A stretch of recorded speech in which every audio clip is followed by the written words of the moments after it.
Ok, sự rằng ngọc nia ngày nay dương mò install Ubuntu សម្រាប់ Raspberry Pi របស់យើងអញ្ចឹងគឺយើងគ្រាន់តែប្រើកម្មវិធី Raspberry Pi Imager ហ្នឹងមកអូខេ UI View Custom ហើយយើងប្រើទៅរក image របស់យើងខ្ញុំនៅក្នុង drive របស់ខ្ញុំហ្នឹង desktop អូខេ Ubuntu open វាមកហើយយើងជ្រើសរើស SD card ដែលត្រឹមត្រូវដោយសារខ្ញុំមានមួយអញ្ចឹងយើង select វាមកហើយយើងយកពាក្យថា write ហើយ yes ប៉ុណ្ណឹងគឺយើងចាំរហូតដល់ចប់អូខេហើយយើងទៅមើលយើង download ទាំងអស់គ្នានៅក្នុង Raspberry Pi តើវាដើរឬក៏អត់អូខេឥឡូវយើង post វីដេអូប៉ុណ្ណឹងសិនពេលដែលយើងចប់យើងនឹងមកជួបគ្នាម្សិលទៀតអូខេឥឡូវយើងចប់ហើយអញ្ចឹងយើងគ្រាន់តែចុច continue មកហើយយើងដក SD card យើងយកទៅដាក់ក្នុង Raspberry Pi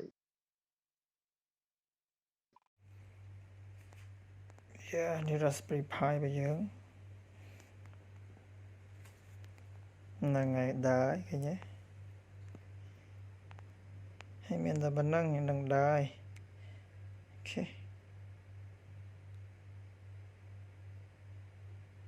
ចាំវាមិនទៅហើយព្រោះវាបួនដំបងអញ្ចឹង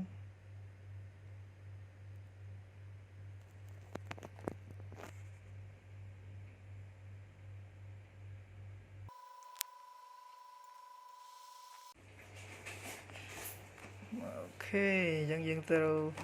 configure តិចតួចមកអញ្ចឹងយើង enter មករៀង5ម៉ោងក៏បានដែរណាអញ្ចឹងយើងអត់5ម៉ោងទេក៏បានយើង5ម៉ោងយើង select មកភាសាអង់គ្លេស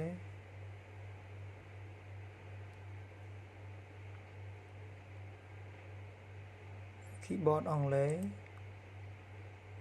ហើយយើងចង់ connect Wi-Fi connect មកឥឡូវយើងអត់ទាន់ connect ទេហើយយើងអាច error time zone របស់យើងមកយើងរើសភ្នំពេញក៏បាននៅកន្លែងនេះហើយយើងចាប់ផ្ដើម configure របស់យើងណាឥឡូវខ្ញុំដាក់ឈ្មោះ Jose អញ្ចឹងទៅហើយ password យើងដាក់មិនដាក់ទៅអូខេដាក់ធម្មតាមក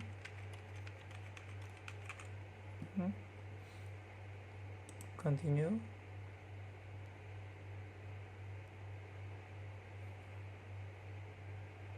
ហើយវាចាប់ផ្ដើម install system configure អ្វីដែលយើងបានជ្រើសរើសមិញណាអូខេជិតចប់ហើយ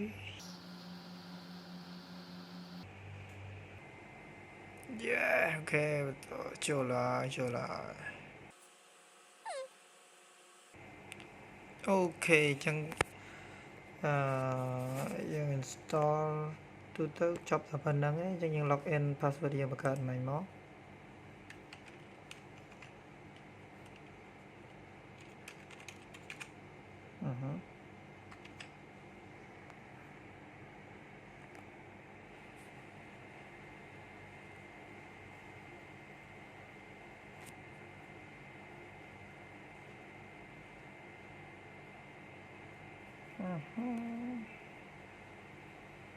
you គ្រាន់ដែរណា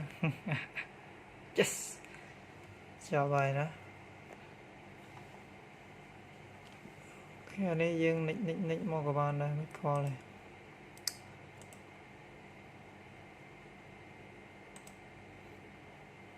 ចឹង install មានតែប៉ុណ្្នឹងឯងអូខេហើយអ្នកនរគ្នាអាច connect Wi-Fi តាមមើលអញ្ចឹងណា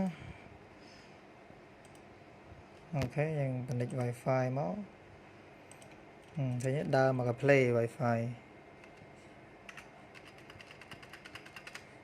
password មក Wi-Fi ដើរអូខេយើងមើលវាអូខេ connect ទៀតហើយអាយ៉ាមិនអត់ដើរអញ្ចឹងនេះយើង check វាម្ដងទៀតណា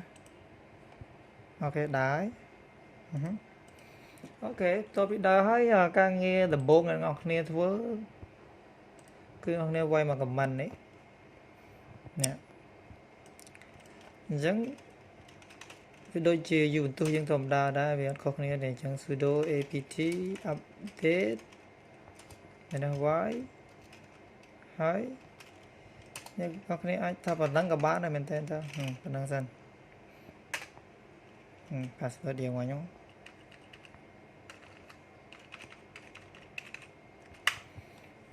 យើង update repository យើងមក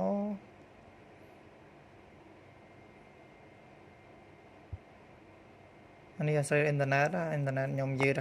នៅផ្ទះនឹងប្រើអ៊ីនធឺណិតទូរស័ព្ទហើយ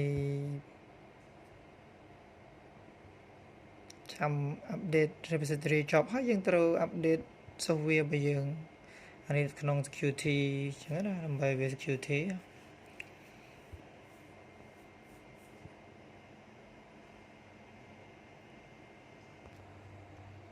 អូខេបន្ទាប់ពីយើងចប់ហើយឥឡូវយើងដាក់មក command ទៀតមក